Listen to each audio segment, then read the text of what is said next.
Chapter 10, Teams, Teamwork, Motivation, Leadership, and Communication. There are three key assets of a project: people, processes, and technology. Let's talk about people. Maybe you can use some of this when you're in the interview process, because I think there are only three actual questions that any interviewer asks. So first is, can the person do the job? So the last question is related to that. The second one is, will they do the job? I.e., will they get up in the morning? Are they motivated? They're going to have the right attitude. And then the third one is, will they fit in? And I've posed this to many recruiters and managers like myself, and I submit to you that those are good things to work on as you prepare for the interview process. So people, I think, in a project, and research supports this, the most important thing in any one of the projects. Certainly it is the highest budget item, typically. A few things to think about here is that if you had a substandard process, and processes we've been focusing on throughout this course, some of the things as far as procedures for accomplishing the work, coordinating the work activities, WBS, all those sort of things. If they were substandard, or if the technology was substandard, by technology I'd mean the hardware, the software, the methods, the infrastructure technically for putting this together. If they were substandard, but you had a superior group of people working on the project, you could still have a great project. However, if you have a substandard group of people, it doesn't matter whether you have the best technology or the best processes, your project will have problems. So think of it that way. Now, some individuals have gone into this as their major because of the advantages of being able to work with an inanimate object like a laptop every day, all day. And for those people that have thought through and selected this as their career, I'm sorry to say you've picked the wrong career. Because what's so important here is the ability for you to work in groups. You will do nothing in your career of any significance without working in groups. And so the idea of teams and teamwork, coordinated teamwork, is a very important part of this. And for those people who are the prima donnas and work on their own and have fabulous technical skills, over the decades of my career, I've watched a number of them lose their jobs.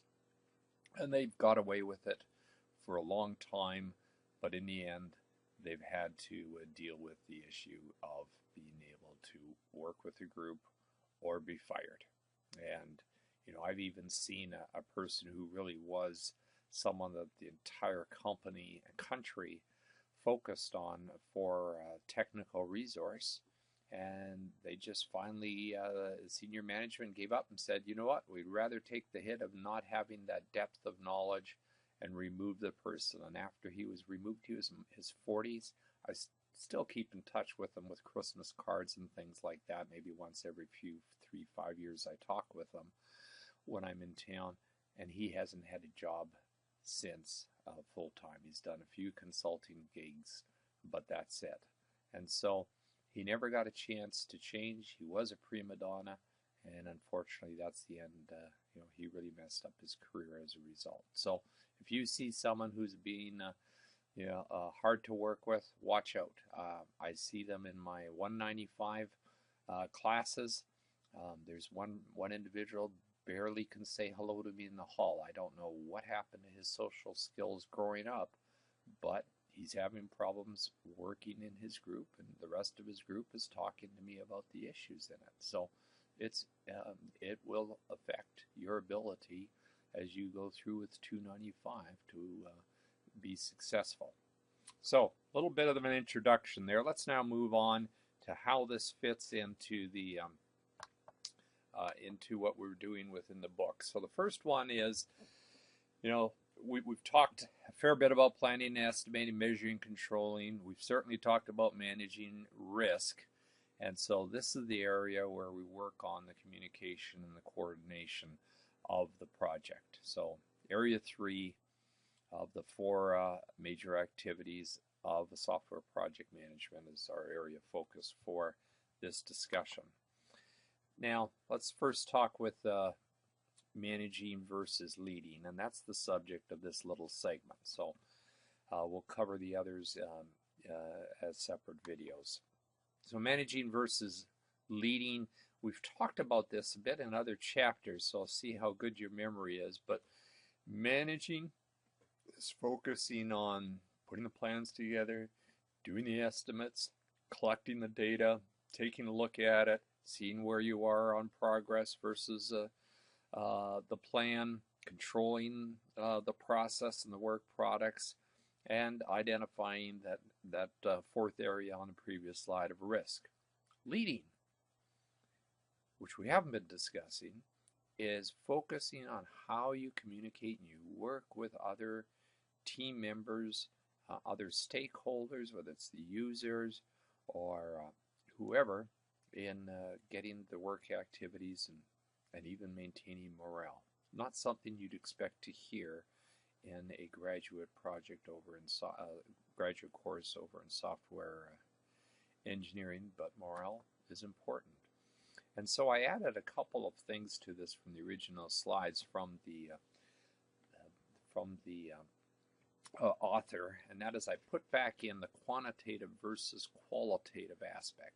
Managing is the analytical, leading is the HR side of it. And some of you go, ugh, HR, keep away from that. Well, in fact, if you're not a good leader, you're going to have some problems with your coordination of work products. Now, different people by nature have different traits, and maybe they've got different skill sets, which decide whether they're a manager or a leader. And we get confused between a good leader obviously being a good manager or vice versa. In fact, there's examples where we have terrific managers and they're just abysmal leaders, and vice versa. So I want you to be able to make sure that you can tell the difference and can start planning your career more on that area. So some attributes of a good leader, I've kind of broken them down from a long list in the original slides. Facilitate communication. You listen carefully. You can only listen when you're not talking. And you're keeping in touch with individuals on a daily basis. I've had staff of well over 100 people, and there is some times where I would just lose a good part of a day by doing the MBWA, which is managing by walking around, just going out, thanking them for their work, shaking their hands, especially Thanksgiving, just before that day, or Easter, Christmas, whatever the vacation is. Those in the U.S. I try and align that so that I can say thanks for all their works before they break for a long weekend. A good leader also accepts the responsibility, so if things go bad, they take the hit for it, and they delegate their authority so that other people under them can be working. I use the rule of 80% as a manager, that I feel that if I have an employee that can do 80% of the job that I can, then I should be pushing it down for that employee to do, even if it's more my responsibility. It allows them to grow and allows me to focus on some other thing. It also allows you to facilitate teamwork. You certainly need to coordinate the work activities. You've got to coach people. You've got to do training, whether it's new staff or helping existing staff with their career plans and meeting their objectives. Those are all important things. In another text that I used to teach 203, it was very much written by a business professor, and their focus was to figure out what the interest was of each individual, and then focus on that. Whereas one individual might be focused on money, and you have to be a little careful on that one. Another one might be focused on learning as much as they can, and there's another one that you will do anything for you, but boy, they got to leave by 5 o'clock, as I did as a single parent. Well, actually, it was probably 5:30, and I work from home at night. That wouldn't be a problem, but boy, that was not a professional objective; it was a personal requirement as a single parent. Now, some of the things that makes people avoid being a good leader or trying to duck being a leader at all is being able to reconcile differences and conflicts. Those, and that takes finesse. And sometimes you get the job. Everybody likes the idea of hiring. No one likes to fire people. And to be a good leader, you should have that skill set. So finally, this is a slide that I don't agree with totally, and that is where they divide and they say the project manager should be focusing on delivering the acceptable product, whereas a technical leader would be the one responsible for leading the project. And I think a project manager should also be a strong leader. So that's my attitude on it. In this one, it says in a small project, they may play both roles. I think in a large project, a good project manager should have both roles. So there's a problem that I have with this section.